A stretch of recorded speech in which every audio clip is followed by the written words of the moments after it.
नमस्कार, मी भाऊ तोरसेकर. तुम्ही बघत आहात प्रतिपक्ष. मित्रांनो, अमेरिकेला जाण्याच्या दीर्घ प्रवासाला निघण्यापूर्वी मी शेवटचे काही व्हिडिओ करतोय, त्यापैकी हा एक आहे. आणि ते पुढल्या तिथली व्यवस्था कळेपर्यंत मी कदाचित व्हिडिओ टाकू शकेन की नाही मला कल्पना नाही आहे, कारण मी रेकॉर्ड करेन की नाही, कसं करेन हे माहिती नाही आहे. त्यामुळे थोडी अडचण पुढल्या 15 दिवसात होऊ शकते हे गृहीत धरून मी आधीच माफी मागून घेतो आणि आजच्या विषयाला सुरुवात करतो. तो विषय अर्थातच नवा नाही, शिळा आहे, किंबहुना खूपच जुना आहे. याचं कारण 18व्या लोकसभेची निवडणूक संपल्यानंतर जे लोकसभेचं पहिलं अधिवेशन भरलं त्यातच त्या जुन्या आठवणी चालल्या गेल्या, ज्या जवळजवळ 50-49 वर्ष जुन्या आहेत. 25-26 जून 1975 ज्या दिवशी या देशामध्ये घटना गुंडाळून ठेवण्यात आली, ज्याला संविधान बचाव म्हणून आज रडणारे आहेत, त्यातले काही लोक तुरुंगात देखील गेले होते. आणि आज ज्यांनी ती आणीबाणी लावली होती तेही संविधान बचाव बोलत आहेत. आणि तेव्हा संविधान बचावण्यासाठी तुरुंगात गेलेले ते सुद्धा संविधान बचाव म्हणत आहेत. किती हा विचित्र योगायोग, काय सांगायचं मला कळत नाही. कारण डावी आघाडी, त्यातले मार्क्सवादी पक्ष, समाजवादी पक्ष, किंबहुना लालू यादव सारखे लोक, लालू यादवांचा जन्मच राजकारणातला हा 1975च्या आणीबाणीमुळे झाला. या 18व्या लोकसभेत निवडून आलेल्या एका खासदाराचं म्हणजे लालू यादव यांच्या कन्येचं नाव मीसा भारती आहे. मीसा भारती आहे. आणि ही महिला खासदार ही लालूंची कन्या आहे.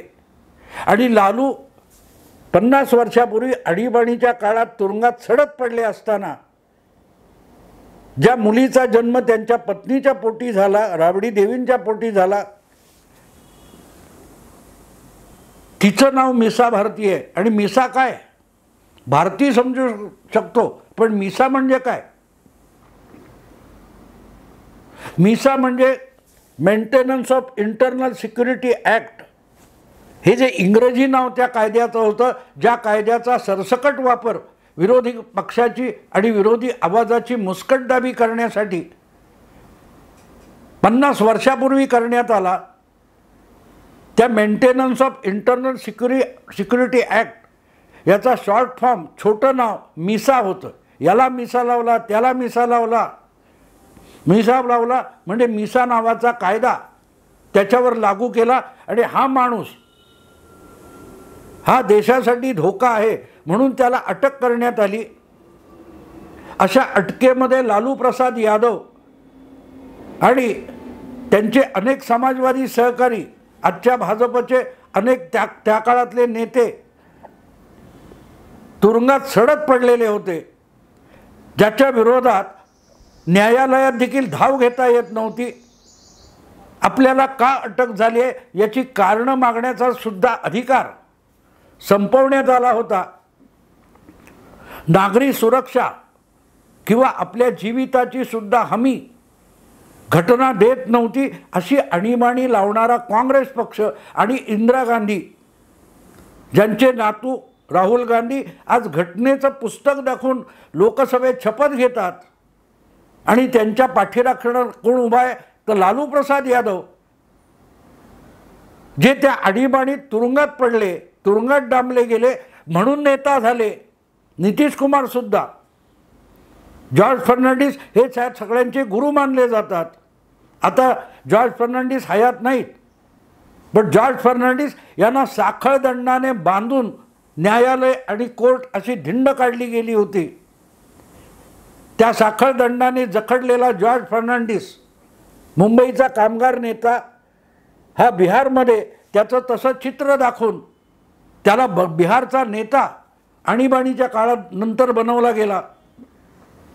ती आणीबाणी तिला 50 वर्ष झाली आणि योगायोगाने 25 आणि 26 जून 2024ला 18व्या लोकसभेमध्ये त्याची आठवण करून देण्यात आली. या सगळ्यांनी देशाचं संविधान, देशाची लोकशाही वाचवण्यासाठी अपरंपार कष्ट भोगले, यातना सहन केल्या.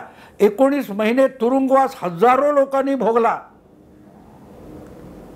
आणि त्यांना तुरुंगात डांबणारी जी महिला होती, काँग्रेस नेता इंदिरा गांधी, त्यांचा नातू आज संविधान दाखवतो आणि त्याच्यासमोर टाळ्या पिटायला लालू प्रसाद यादवांपासून मिसा भारतीपर्यंत आणि समाजवादी पक्षाचे अनेक लोक गुणगौरव करायला राहुल गांधींचं उभं राहतात. तेव्हा कशाला काय म्हणायचं? सूर्याला सूर्य म्हणायचं की चंद्राला चंद्र म्हणायचं, दिवसाला रात्र म्हणायचं, असे प्रश्न पडतात.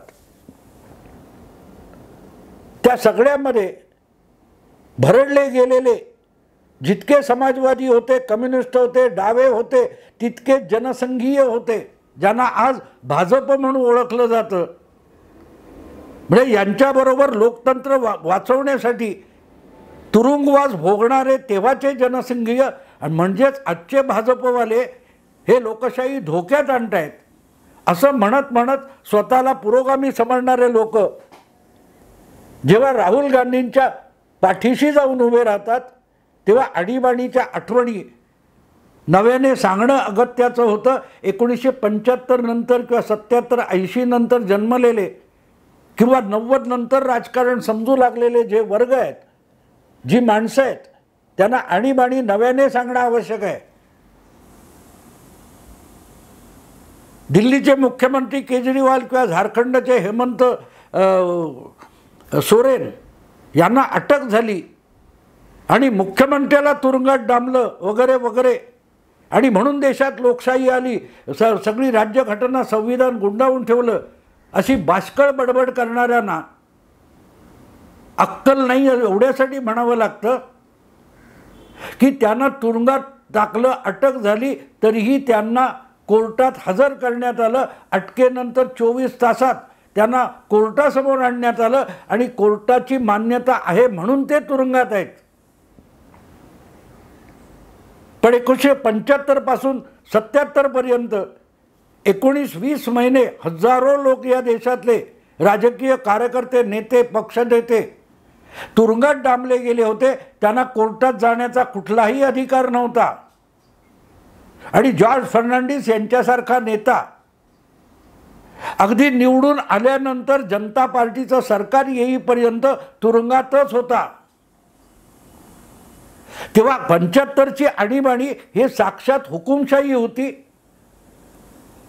आणि आजची हुकुमशाही किंवा संविधान गुंडाळणं हे भ्रामक आहे. फरक किती आहे बघा, की अटक तुम्हाला होते पण तुम्हाला न्यायालयात दाद मागण्याची सोय आहे. पण मिसा हा कायदा असा बनवला गेला होता की तुम्हाला मिसाखाली अटक झाली तर तुम्ही तुरुंगात सुद्धा आपला न्यायालयात त्यात अटकेविरुद्ध दाद मागू शकत नाही.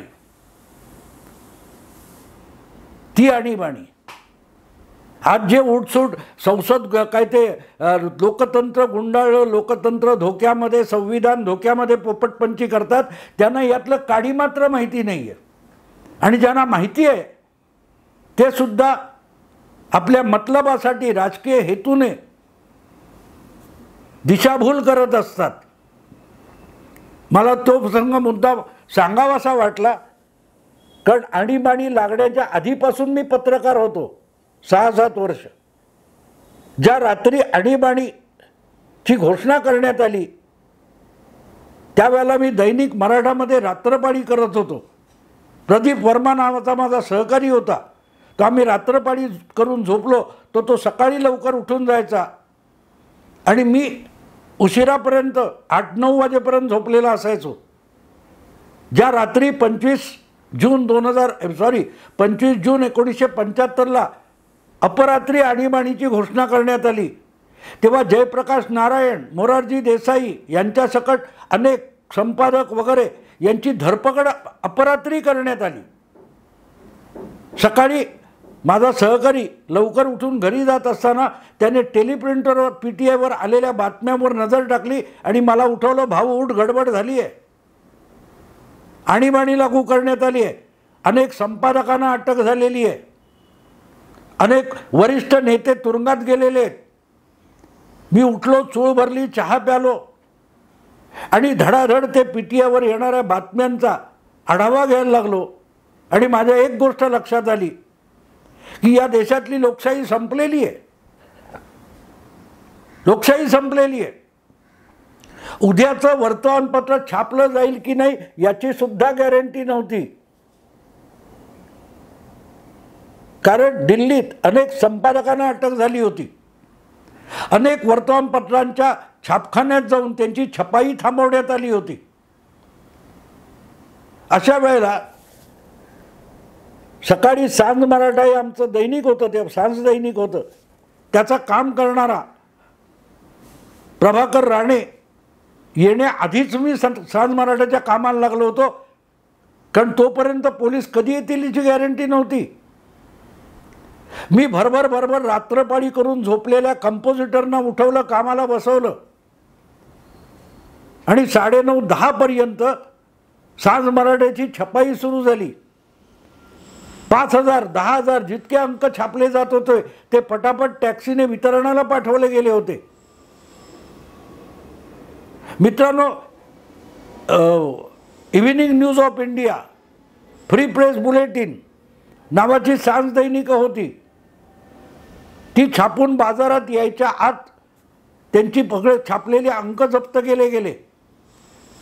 26 जून 1975 संध्याकाळी 7 वाजेपर्यंत सगळ्या वृत्तपत्रांच्या कार्यालयामध्ये सुतक लागल्यासारखी अवस्था होती. कारण teleprinter, Press Trust of India, PTI सारख्या, UNI सारख्या संस्थांना देखील लॉक करण्यात आलं होतं. कुठलीही बातमी कुठूनही कुठे जात नव्हती. एक दहशतीचं वातावरण रातोरात निर्माण करण्यात आलं होतं. ती आणीबाणी होती. त्याला संविधानाचा गळा घोटणं म्हणतात. संसदेतले, लोकसभेतले, राज्यसभेतले एकामागून एक जे मोजके नेते होते विरोधी पक्षात त्यांना उचलून तुरुंगात टाकलं होतं. मोहन धारिया हे तसे काँग्रेस पक्षाचेच खासदार होते, पुण्याचे खासदार होते. मोहन धारिया यांनी एक फार सुंदर कॉमेंट केली होती. ही सगळी प्रेस सेन्सॉरशिप लागण्यापूर्वी, की ज्या नेहरूंनी लोकशाही आणली त्यांच्याच मुलीने लोकशाहीचा गळा घोटला. अर्थात 2-4 दिवसात धारियांना सुद्धा अटक झाली. त्या आणीबाणी विरुद्ध किंवा इंदिराजींच्या हुकुमशाही विरुद्ध, एकाधिकारशाही विरुद्ध ज्यांनी आंदोलन केलं तेच आज राहुल गांधींचं समर्थन करताना दिसतात. तेव्हा म्हणूनच शरम वाटते. असले नेते या देशात आहेत याची सुद्धा मित्रांनो लाज वाटते. कोणाच्या बाजूने उभे आहात तुम्ही? मला आणखीन एक गोष्ट आठवते त्यावेळेला. योगायोग कसा असतो. हवी कामत नावाचे एक मध्य प्रदेशातून संसदेत निवडून जाणारे समाजवादी नेते कार्यकर्ते होते. हवी कामत, HV कामत. आणि HV कामत हे कोणी ऑर्डिनरी नव्हते. सर्वसामान्य पक्षीय किंवा समाजवादी नेता अशी त्यांची ओळख नव्हती.